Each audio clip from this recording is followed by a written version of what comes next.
Mummy जी, मैंने सारा खाना और नाश्ता सब कुछ बना के रख दिया है। आप खा लेना टाइम से। अरे बहू, तू मेरी चिंता मत कर, मैं सब कर लूंगी। तू तो बस अपना ध्यान रख, मेरी टेंशन मत ले। ठीक है तो मम्मी जी, चलती हूँ अब मैं। अरे, कहाँ जाने की तैयारी हो रही है? मुझे तो किसी ने बताया ही नहीं। अरे दीदी, आप यूं अचानक से? आपने तो बताया ही नहीं कि आप आ रहे हो। अच्छा, अरे वाह भाभी वाह, क्या बात है। अब तो मुझे अपने ही घर आने के लिए फोन करके बताना पड़ेगा कि मैं अपने घर आ रही हूँ। अरे, ये मेरा घर है, मेरा घर नहीं है क्या? मेरा जब मन करेगा तब आऊंगी और जब मन करेगा तब जाऊंगी। मेरा यहाँ पे आने का मन हुआ तो बस आ गई। अरे नहीं नहीं दीदी, ऐसी कोई बात नहीं है। आपका ही तो घर है ये, आप जब भी आओ आ जा सकती हो। मैं तो बस ऐसे ही पूछ रही थी कि आप यूं अचानक से आ गए। बस मैं भी अभी निकल ही रही थी दीदी। क्या बात है भाभी, अब इतनी भी शर्म नहीं रही क्या कि ननद घर पे आई है? क्यों ना रुक जाए। बस ननद आई नहीं कि मुंह उठा के चल दिए आप तो। ननद घर पे आके बैठी भी नहीं है, उसको चाय पानी की पूछने की जगह आप तो निकलने की तैयारी में लगे हो। अरे भाभी, और कुछ नहीं, थोड़ी बहुत तो शर्म कर लो कि ननद घर पे आई है तो आज तो मैं घर पे रहूं, कहीं नहीं जाऊं। नहीं दीदी, ऐसी कोई बात नहीं है। और दीदी, मम्मी जी ने तो आपको बताया ही होगा कि मेरी नई नई जॉब लगी है, तो मुझे टाइम से ऑफिस पहुंचना पड़ेगा ना, क्योंकि अभी तो मेरी जॉब नई नई है और अभी तो मुझे जाने में थोड़ा सा टाइम लगेगा, क्योंकि अभी तो मुझे चेंज भी करना है। और दीदी, आप चिंता मत करो, मैंने खाना और नाश्ता दोनों बना के रख दिया है। आप भी ना दीदी मम्मी जी को कंपनी दे देना, आपको भी अच्छा लगेगा और मम्मी जी को भी अच्छा लगेगा। आपको मेरी चिंता करने की कोई भी जरूरत नहीं है कि मुझे क्या खाना है और क्या नहीं। आप क्या मेरे कहने से रुकोगी? अरे मेरे क्या, आप तो किसी के भी कहने से नहीं रुकने वाली हो। आपको तो जाना है, जाओ। आपको मेरी चिंता करने की कोई भी जरूरत नहीं है।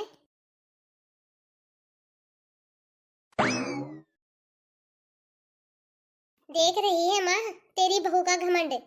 नौकरी क्या लग गई इसकी तो। ये तो आजकल इंसान को इंसान ही नहीं समझ रही।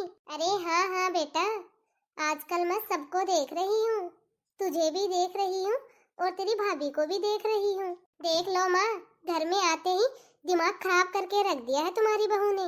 अरे बेटा, ऐसी तो कोई बात नहीं है, तेरी भाभी ने सारा काम कर दिया है, नाश्ता बना दिया है, खाना भी बना दिया है, चाय भी बना के रखी है।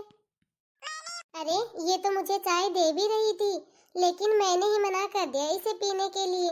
मैंने ही कहा था कि रख दे, मैं बाद में पी लूंगी, और अच्छा हुआ कि तू आ गई।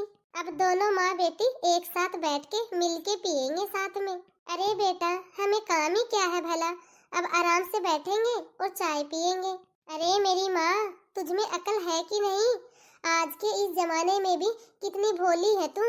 अगर ऐसे ही भोली बन के रहेगी ना, तो देखना वो दिन दूर नहीं है जिस दिन ये तेरी बहू तुझे भी इस घर से 9-2-11 कर देगी। देखना, तुझे वृद्धाश्रम नहीं भेज देगी ना, तब पता चलेगा तुझे। अरे बेटा, मुझे तो तेरी भाभी में कोई भी कमी नजर नहीं आती है। अब तू ही बता, क्या गलत करती है तेरी भाभी, क्या कमी है उसके अंदर? मेरे साथ तो वो बिल्कुल भी बुरा व्यवहार नहीं करती है। अरे मेरी माँ, अब कैसे समझाऊं तुझे मैं?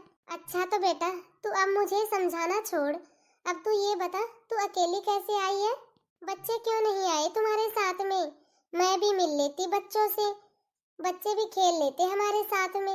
अरे माँ, बच्चों का तो तुझे पता ही है, स्कूल जाते हैं तो कैसे आते वो मेरे साथ? अभी स्कूल में जाते हैं वो, और खेलने का तो तुझे पता ही है, यहाँ पे उनके साथ खेलने वाला है ही कौन जिनके साथ वो खेलते।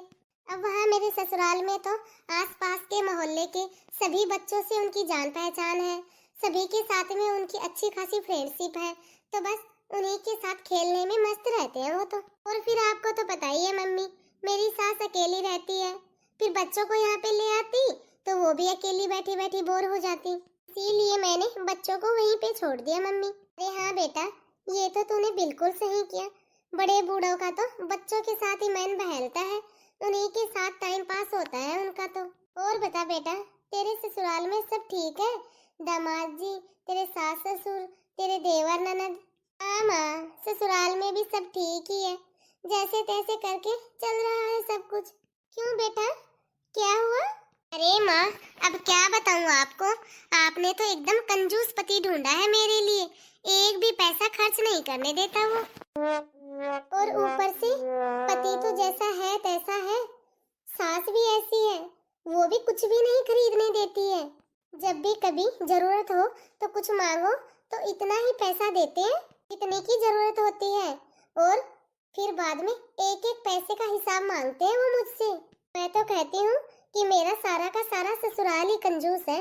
अरे मम्मी, पूरी दुनिया में आपको एक वो ही ससुराल मिला था क्या आपको मेरे लिए, जो कि ऐसे कंजूस घर में दे दिया आपने मुझे? एक तुम्हारी बहू है जो कितनी ऐश और आराम से रहती है इस पूरे घर में, और एक तुम्हारी बेटी है जो कि एक एक पैसे के लिए तरसती है। मम्मी, आपकी बहू है, वो कितना भी पैसा खर्च करे, कहीं भी आए जाए, उसे इस घर में कोई भी रोकने टोकने वाला नहीं है। वो कुछ भी करे या ना करे, है कोई उसे रोकने टोकने वाला, कुछ भी कहने वाला? अच्छा ये सब छोड़ बेटा, मैं तुम्हारे लिए नाश्ता लगा देती हूँ, और घर गृहस्थी में तो ये सब चलता ही रहता है। अरे नहीं मम्मी, मुझे अभी कहाँ भूख है, नाश्ता पानी सब करके ही निकली थी मैं यहाँ घर के लिए। अच्छा माँ, एक बात तो बता, अभी दिवाली के ऊपर मैंने भाभी के कानों में झुमके देखे थे नए, क्या भाभी ने सोने के नए झुमके बनवाए हैं क्या? अरे हाँ पायल बेटा, इसी दिवाली पे तो लेके आई थी तुम्हारी भाभी नए सोने के झुमके। माँ, कहीं भाभी को ये सोने के झुमके आपने तो नहीं बनवा के दिए? क्योंकि शादी के बाद तो बेटी पराया धन हो जाती है ना, बहू ही अपना रहती है, उसे ही देंगे माँ बाप सब कुछ, तो बेटी को थोड़ी ना देंगे। अरे नहीं बेटा, मैंने तो कुछ भी नहीं बनवाया तुम्हारी भाभी के लिए। पता है मम्मी आपको, जब भी देखो तब भाभी नई नई अच्छी अच्छी डिजाइनर साड़ियाँ पहनती रहती है, और महंगे महंगे ब्यूटी प्रोडक्ट भी लगाती रहती है। मेरी तो शादी क्या हो गई मम्मी, शादी के बाद आप तो मुझे कुछ दिलवाती ही नहीं हो, जब भी देखो तब आप तो अपनी बहू को ही दिलवाती रहती हो, उसी के पीछे पड़ी रहती हो आप तो। आपने तो मेरी शादी क्या कर दी, आप तो भूल ही गए कि मेरी भी कोई बेटी थी। मैं तो जब भी अपने ससुराल जाती हूँ, मुझे तो एक लिफाफा और एक साड़ी देके ही विदा कर देती हो तुम, और इधर भाभी एक बार में ही 8-8 10-10 साड़ियाँ लेके आती है, और मुझे तो उनमें से बस 1 या 2 साड़ी ही मिलती है। आप तो भाभी को करवा चौथ के ऊपर 4-4 5-5 पता नहीं कितनी कितनी साड़ियाँ दिलवाती हो। अरे मम्मी, बेटी की शादी क्या हो गई, आप तो बेटी और बहू में कितना ज्यादा फर्क करने लग गई। बहुत देर हो गई है पायल तुझे बोलते बोलते, बस ना अब चुप भी कर। अरे मैंने तेरी भाभी को कुछ भी नहीं दिलवाया है, और ना ही मेरे पास इतने पैसे हैं कि मैं तुम्हारी भाभी को कुछ दिलवाऊं। और मैं जब भी बाहर मार्केट कुछ भी खरीदने के लिए जाती हूँ, तो मैं बराबर तुम्हारे लिए भी उतना ही लेके आती हूँ जितना कि बहू के लिए। यदि तुझे यकीन ना हो ना, तो अपनी भाभी से पूछ लेना, और वो जो भी खरीदती है ना, जितना भी महंगा महंगा सामान पहनती है, ज्वेलरी साड़ी अपना सामान पर्सनल सामान, वो सब उसकी मेहनत की कमाई का है। दिन रात मेहनत करती है वो, सारा दिन घर का काम करना, मेरी देखभाल करना, फिर ऊपर से नौकरी करना, कितनी मेहनत करती है वो दिन रात। बेचारी सुबह का सारा काम करके जाती है, और ऑफिस से आने के बाद शाम का सारा काम खुद आने के बाद करती है। मुझे तो किसी भी काम को हाथ क्या छूने तक भी नहीं देती है। अगली ने मेहनत की है, खूब मन लगा के पढ़ाई की है, तब जाके उसे सरकारी नौकरी मिली है। हाँ? और तो और बेचारी बहू जो कुछ भी अपने लिए लेके आती है ना, उसमें से तेरे लिए भी पहले ही निकाल देती है कि ये मैं दीदी के लिए रख देती हूँ, ये सबसे अच्छी है, दीदी पे बहुत अच्छी लगेगी। इसका मतलब ये तो है नहीं कि वो जो भी लेके आए सारा का सारा सामान तुझे ही दे दे। काजल बहू है ना, शादी के बाद पढ़ाई की थी, और उसके साथ साथ तुमने भी पढ़ाई की थी। फर्क बस इतना है कि तूने तो पढ़ाई को मजाक में ले लिया, खाली टाइम पास किया और पैसे बर्बाद किए। और काजल बहू, उसने दिन रात पढ़ाई करके अच्छे नंबर लेके आई है। वो पूरी कॉलेज में टॉप किया था। कैसे? क्योंकि उसने दिन रात पढ़ाई की, मन लगा के कठिन परिश्रम किया, तब जाके उसने कॉलेज में टॉप किया था। तो बेटा, आज जो पैसे वो कमा रही है ना, वो उसकी मेहनत की कमाई है। तो उसकी कमाई को देखकर जलने की बजाय खुश होना सीखो। और बेटा, मैंने तो तुझे भी कितना समझाया था कि बेटा पढ़ाई कर ले, पढ़ाई कर ले, लेकिन तूने तो बिल्कुल भी ध्यान नहीं दिया पढ़ाई के ऊपर। तूने तो जब देखा तब ये वाली ड्रेस लेके आनी है, ये वाली कटिंग करवानी है, ये वाला मेकअप चाहिए, ये बैग चाहिए, बस इन सब के ऊपर ही अपना समय बर्बाद करती रही तू तो। अब देख ले बेटा, तू तो यहीं की यहीं रह गई। और काजल बहू, जिसने पढ़ाई की थी, दिन रात मेहनत की थी, वो सरकारी नौकरी लग गई है और आगे निकल गई है। वो तो नौकरी भी कर रही है और नौकरी के साथ साथ अपना घर भी बहुत ही अच्छे से चला रही है। अरे बेटा, मैं तो ये बोलती हूँ कि मैं तो बहुत ही किस्मत वाली हूँ जो कि मुझे काजल जैसी बहू मिली। हाँ, आप बिल्कुल सही बोल रही हो। यदि आपकी बात मैं पहले ही मान लेती तो भाभी की तरह मैं भी अपने फील्ड में कामयाब होती। जब देखो तब थोड़े बहुत पैसों के लिए भी हाथ फैलाना पड़ता है, कभी पति के सामने तो कभी सास के सामने। एक एक रुपए का हिसाब देना पड़ता है मम्मी। यदि आज मैं भी भाभी की तरह कामयाब होती तो मुझे ना ही तो किसी के सामने हाथ फैलाना पड़ता और ना ही एक एक पैसे का हिसाब देना पड़ता। अपने हिसाब से अपनी जिंदगी जी रही होती मैं भी। माँ, मैंने बहुत बड़ी गलती कर दी, मुझसे बहुत बड़ी गलती हो गई। मैंने अपनी पढ़ाई के ऊपर ध्यान ना देकर मैंने अपनी शादी के ऊपर ध्यान दिया और शादी कर ली। अरे बेटा, इसमें मेरी क्या गलती? मैंने तो तुझसे पूछा था कि बेटा तू आगे पढ़ना चाहती है या शादी करना चाहती है, तो तूने एक बार भी मुझे मना नहीं किया। बस माँ, मुझे तो यही लग रहा था उस समय कि शादी के बाद पूरी जिंदगी सेट हो जाती होगी, लाइफ सेट हो जाती है शादी के बाद। आराम से बैठ के खाओ और अच्छे अच्छे कपड़े पहनो, अच्छे से घूमो फिरो। लेकिन नहीं मम्मी, नहीं, मैं तो बहुत गलत थी। मैंने तो अपने पैरों के ऊपर खुद ही कुल्हाड़ी मार ली। अरे बेटा, ऐसी कोई बात नहीं है। और देख, अभी भी कोई देर नहीं हुई है। और वैसे भी तेरे बच्चे तो तेरी सास के पास भी अच्छे से रह जाते हैं। तुझे तो पता ही है बेटा, तेरी भाभी ने भी शादी के बाद ही पढ़ाई की है।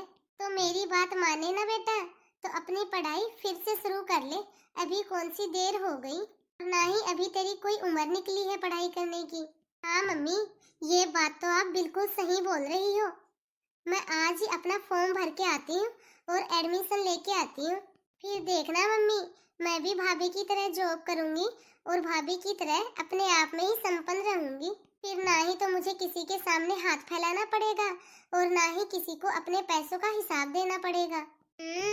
देखा ना बेटा, अब आई तुझे बात समझ में। देख बेटा, हमें किसी की कामयाबी से जलना नहीं चाहिए, बल्कि दूसरे की कामयाबी से हमें कुछ ना कुछ सीखना चाहिए, उसके जैसा बनना चाहिए।